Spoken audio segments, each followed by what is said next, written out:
So the next thing that we need to um, keep in mind are these numbers.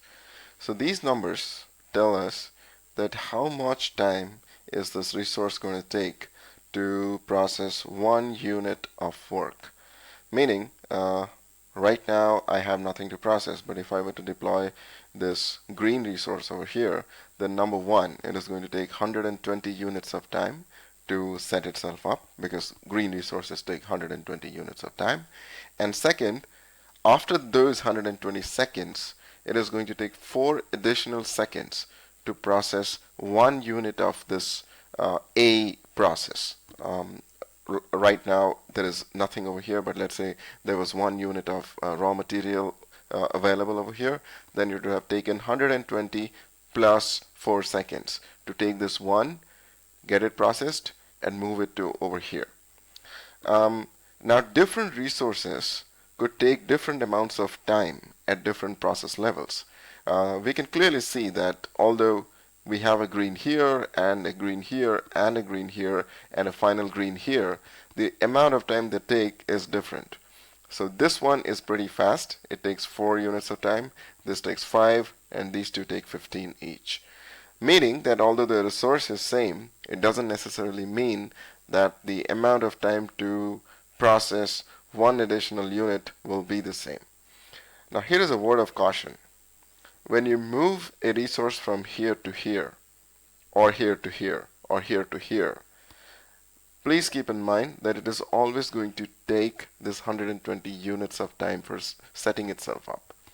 Meaning, I may have deployed this resource here, and I have 15 units of raw materials available.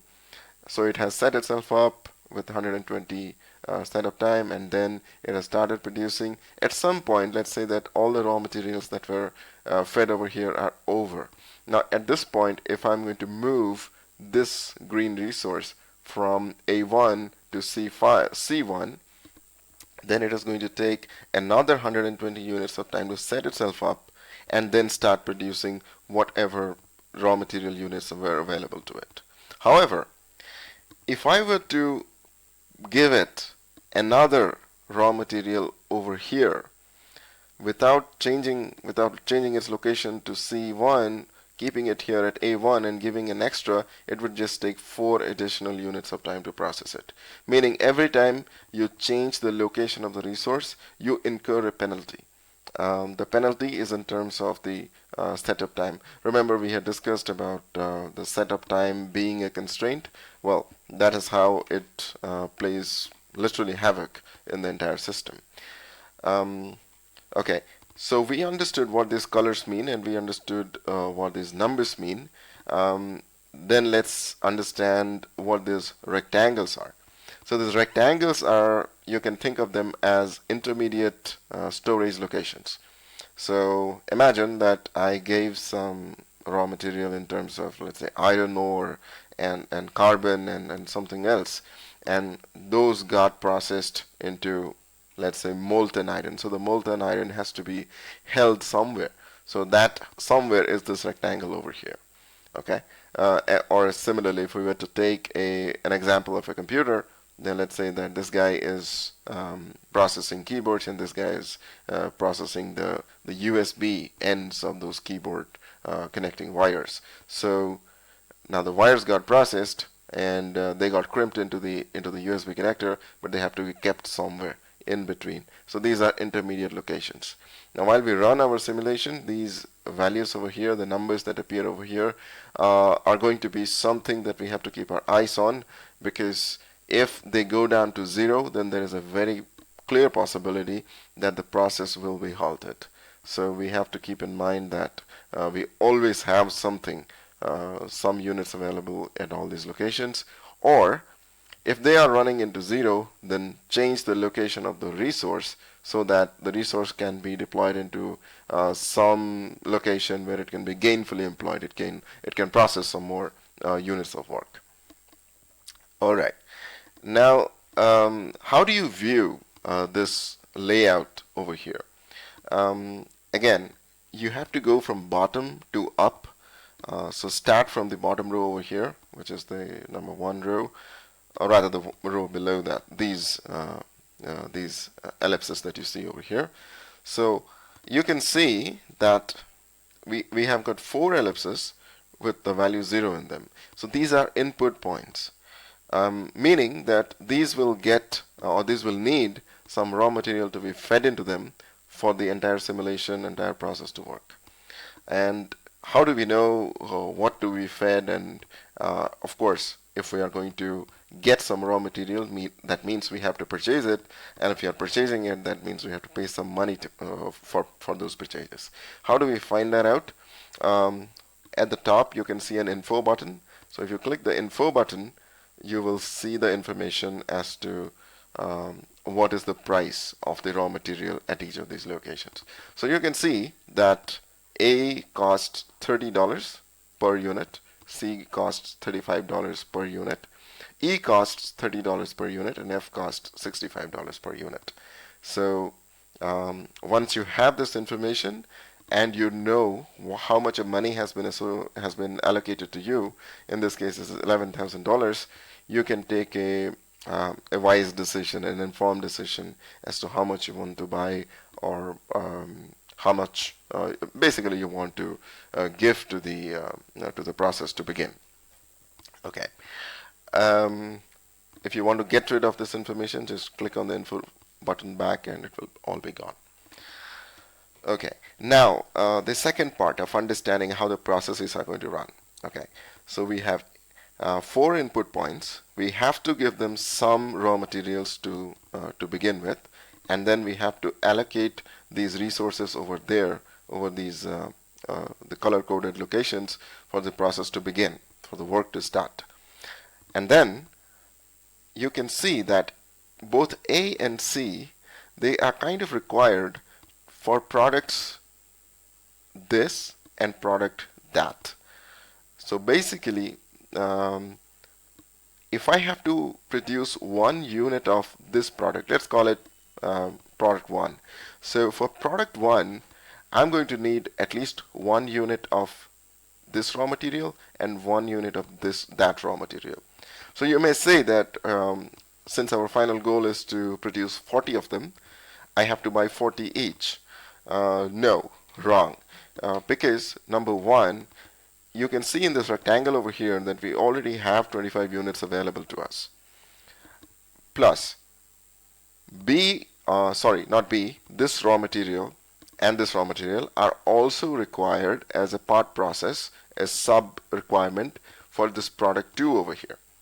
Because you can see that from this location, which is an amalgamation of A and C, we are passing some of the a line is going over here to this blue location.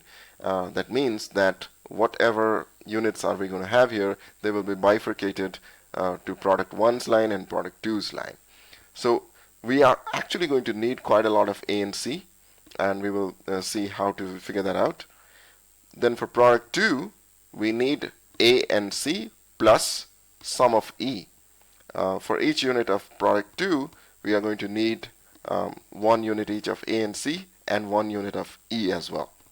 So this is a very complicated situation because this requires critical planning. It requires 3 input resources, 3 raw materials, and I will get into the resource bit a little later, but it also has a resource crunch over here. Okay. Then finally, for product 3, you can see that we do not have any dependencies. It's just an independent line. So we need 40 of them, and we can see that in one of the rectangles we have a value 10. The easiest way to find out how much raw material you're going to need if you have an independent line like this is just look at all the rectangles and see if you have any values there. Now in our case, for this line, we have 10 available to us at this point, meaning that we need 30 more, and we don't need any other raw material, so we can just buy 30 of F and we'll be done with it. So let's do that in a bit. If you click on the left click on the ellipsis here, the raw material source ellipsis, it is going to ask you how much do you want to buy. So in my case, I'm going to buy 30. So let me put 30. And before I click on OK, let me tell you what is going to happen. If I'm going to buy 30 and I know that this costs around $35 or so, this cash value is going to get reduced because I have spent some of my cash to buy this raw material. So let me put that to OK. Yeah, right there you can see that the cash has decreased. It's now 8050, so I've spent close to 1950 to purchase how many ever units I wanted. Let's quickly see what was the unit price. Oh, it was $65. It was quite an expensive resource. Fine, so I got 30 of these. Now let's find out how much of A, C, and E are we going to need.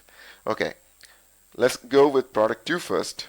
We need to produce 50 units of product 2, meaning that is our demand. And how much do we have in store of E resource, or rather E raw material? I'm sorry, I keep changing or keep toggling between resource and raw material. It should not be the case. Resource is different and raw material is different. What I mean in this case is raw material. So how much of raw material E do we need here? Because we already have 15, so we need only 35 more. If we supply 35 more, then we should be good. Okay, 35 plus 15 equals to 50. That's simple. So let me put 35, and as soon as I hit OK, I should lose some of this cash again because I'm going to buy that. There you go. So now I have only $7,000 worth of cash available to me. Okay. Now in total, we are going to need 50 plus 40, that is 90. 90 units, product 1 and 2 taken together. Now why I'm doing this is because I need to calculate how much do I need to purchase of A and C. So the total is 90 and I have 25. So if I buy 65 of each, then I think I should be good. So let me quickly go ahead and buy 65 of A and 65 of C. Okay, there you go. So I bought everything and it has left me with only $275 worth of cash. Now this is one view of looking at the problem. The other view is you buy as you go. The reason why I kind of took this decision to buy all the raw materials at the first place is because I think since I have the cash, I might as well deploy it in buying resources so that later on I can focus on allocating my again, I made a mistake. Since I had the cash, I deployed the cash to purchase my raw materials, and for the rest of the simulation, I'm going to focus on toggling these resources here and there. Now here is an interesting situation. You can see, if you look at this, this layout, that at any given point in time, we probably need 1, 2, 3, and 4 of greens, but we have only 2 of them. Similarly, we need 1, 2, and 3 of blues, but we have only 1 of them. Magenta, we need 4, we have 2 of them, and brown, we need 2, and we have only 1 of them. Cyan is actually quite a heavy demand resource because we need it 1, 2, 3, 4, 5, 6. In 6 locations we want cyan, but we have only 2. So this is where it starts getting interesting.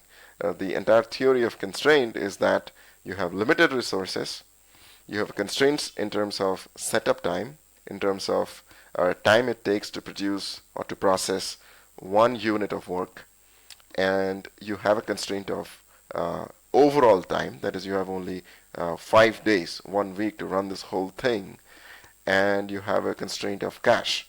You are not flush with unlimited cash, you can only use up to a certain level. So these are the various constraints that we are posed with.